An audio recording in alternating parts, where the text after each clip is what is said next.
যে জাতি শিশুদেরকে সত্যিকার অর্থে তাদের অধিকার নিয়ে বড় হতে দেয় না, সেই জাতি আগামী দিনে ভালো ভবিষ্যৎ প্রজন্ম পাবে না। আর আমাদের শিশু এবং নারী তাদের অধিকার সুরক্ষা করা, তাদের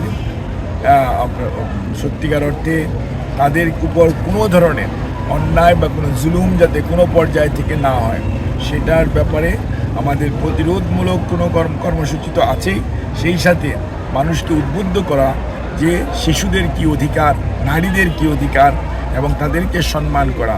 এবং যে জাতি নারীকে সম্মান করতে জানে না, সেই জাতি সত্যিকার অর্থে সভ্য না। যে জাতি শিশুদেরকে সত্যিকার অর্থে তাদের অধিকার নিয়ে বড় হতে দেয় না, সেই জাতি আগামী দিনে ভালো ভবিষ্যৎ প্রজন্ম পাবে না। কাজেই মনে রাখতে হবে, এটা সরকারের অগ্রাধিকার প্রকল্প, আমাদের বর্তমান সরকারের।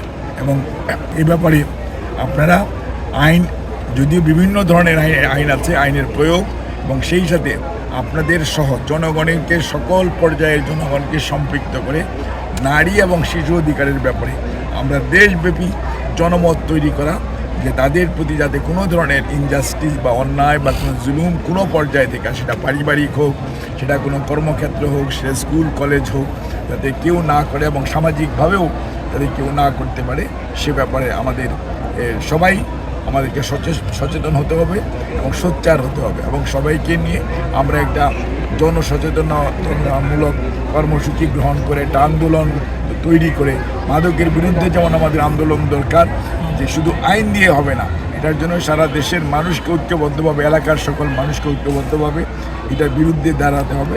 একইভাবে নারী এবং শিশুদের প্রতি যে সহিংসতা বা নির্যাতন, এগুলোর ব্যাপারেও আমাদের সবাইকে ঐক্যবদ্ধভাবে এটা প্রতিরোধে এগিয়ে আসতে হবে।